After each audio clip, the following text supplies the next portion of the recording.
My name is Jaclynn Davidson. I'm a Recruitment Advisor at PwC.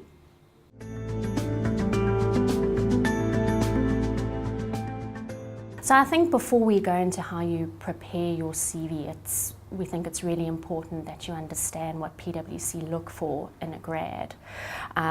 PwC is very different to what it was 5 years ago with advances in technology and the way our clients do business. So we look beyond the core skills of accounting and economics. And yes, those skills are really still important, but we require or look for candidates who have a STEM background, who come with quantitative and analytical skills. The world of work is changing constantly, so that requires grads who are problem solvers, who are really resilient to change and who can adapt quite quickly to an evolving business. So increasingly important for them to have broader soft skills as well as a strong technical background. Grades are very important, but just as important are the skills that you acquire through various experiences. So, joining a sporting team, debating competitions and any other social events that will help us assess your ability to build relationships with our clients, as well as others within our business. So I guess in terms of preparing for your CV is the next time you go into a lecture room, have a look around at your competitors and ask yourself honestly, how am I going to stand out from the crowd? And your CV is the best tool to do that for you. Yes, keep it clear, keep it concise, make sure it's up to date with all the relevant information around educational history, working experiences, whether it's voluntary or part-time, but also paint us a picture of who you are, what you've achieved so far, and what it is you still want to achieve in your career.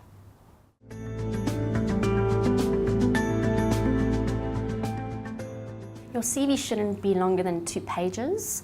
Try not to waffle and use bullet points where necessary.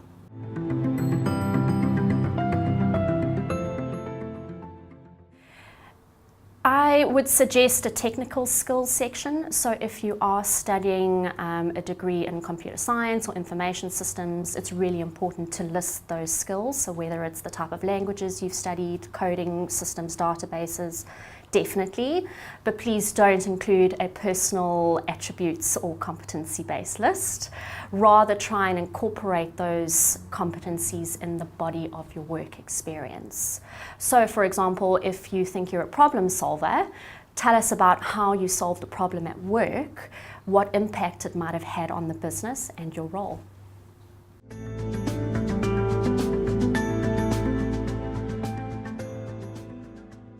I think your personal statement should rather be included in your cover letter. Your cover letter and your CV are 2 separate documents. Your CV should be focusing on the facts, so again, your work experiences and educational history.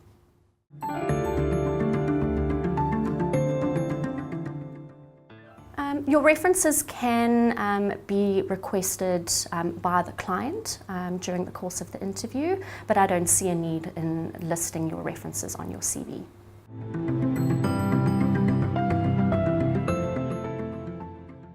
One of those things, and I come across it quite often, is when individuals say that they are very detail-orientated or have a strong eye for detail, but yet I come across numerous spelling and grammar mistakes. So please ensure you use spell check and proofread your CV before you're sending it out.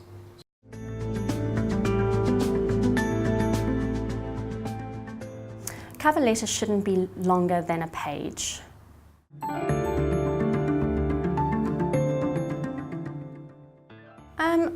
The best structure for a cover letter should, from my opinion, include 4 steps.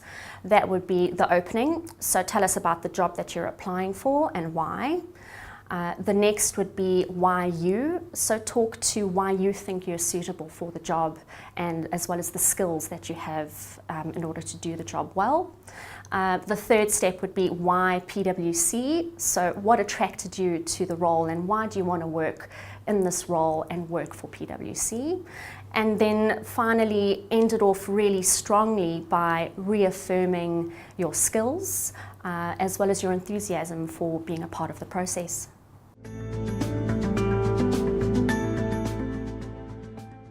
Your interview is probably the most important presentation that you'll have to make.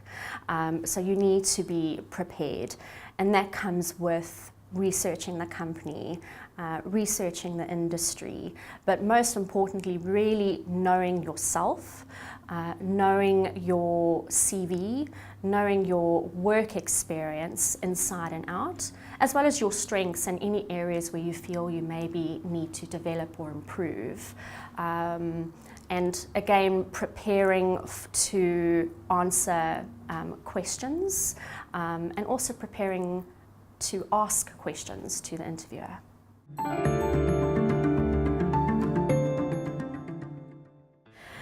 So these are questions that look for concrete examples of skills and competencies that relate to the job.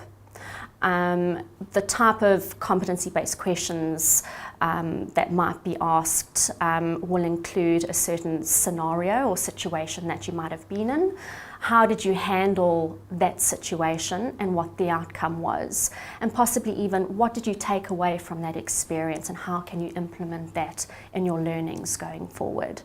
I guess the logic of a competency-based question or a behavioural-based question is success in past behaviours indicates positive success in future behaviours.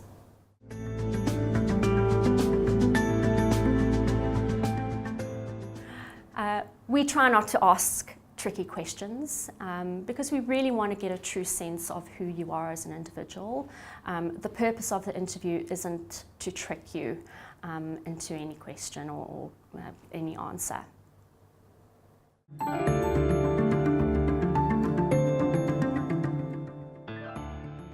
Ask the interviewer insightful questions. 3 things that interviewers judge a candidate on are a candidate's first impression, the quality of your answers, but also the quality of your questions. So the best questions focus on what impact does my role have on the business, and maybe what challenges would I face in my role. Another good question to ask an interviewer is, what are the major performance expectations of me in this position? And then maybe talk to some past experiences that relate to the job.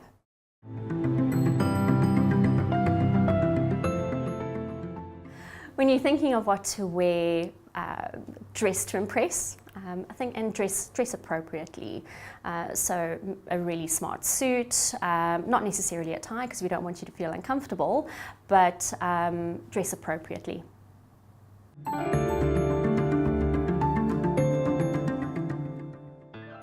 In terms of preparing for a Skype interview, the same preparation is necessary as if you were interviewing face-to-face. We do tend to invite graduates into our offices to conduct a Skype interview. So if you are based in Auckland and looking for an opportunity in Wellington or one of our other regions, we'll invite you into our offices so that everything is set up and you've supported with the necessary IT and have no distractions. But there are maybe still some things to consider when interviewing on Skype. Some of those things would be keep a notepad, keep a pen close by, make sure that your notes and your questions are at hand should you need them. And suggest coming into the offices a bit earlier, whether 10 minutes before. In general though, if you're not able to attend at one of our offices, choose a really quiet location. If you can Skype from home, think about the background, and please no dirty laundry because that has happened before. So just think about the background and what your interviewers are going to be seeing also in the interview.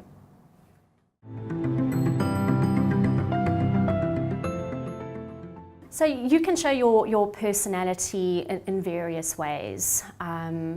It's a lot easier said than done. Try and relax, be yourself, smile and acknowledge and greet the interviewers. Although you're not interviewing face-to-face, interviewers are able to pick up social cues to assess how you interact with people. So really important to keep eye contact and just to show that you are engaged and focused on the conversation.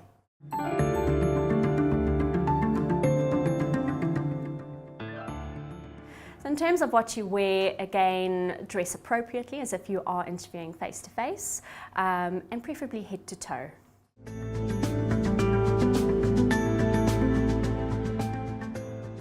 So in terms of what else to know is make sure that you've maybe got the contact details of the people interviewing you, just in case there are connectivity issues and you need to get hold of them. And also maybe do some research on the people that will be interviewing you.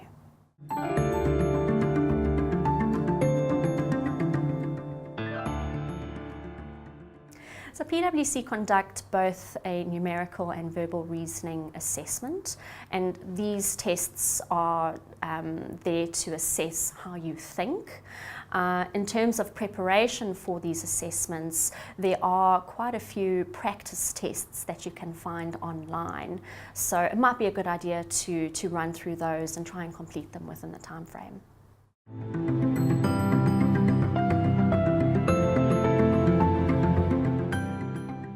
Accuracy is more important.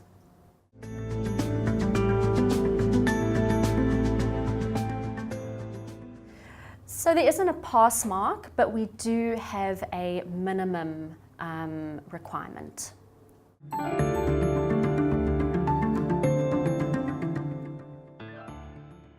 So when it comes to the overall selection process, we do put a lot of weight on the results of your assessments.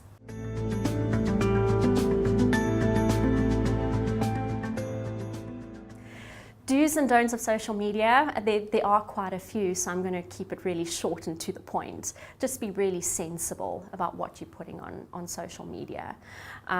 If you haven't activated your privacy settings on your Facebook, Twitter or Instagram accounts, be very mindful of the fact that recruiters and potential employers have the ability to search for you. And should they come across any content that might portray you in a negative light, that could be quite detrimental to future prospects.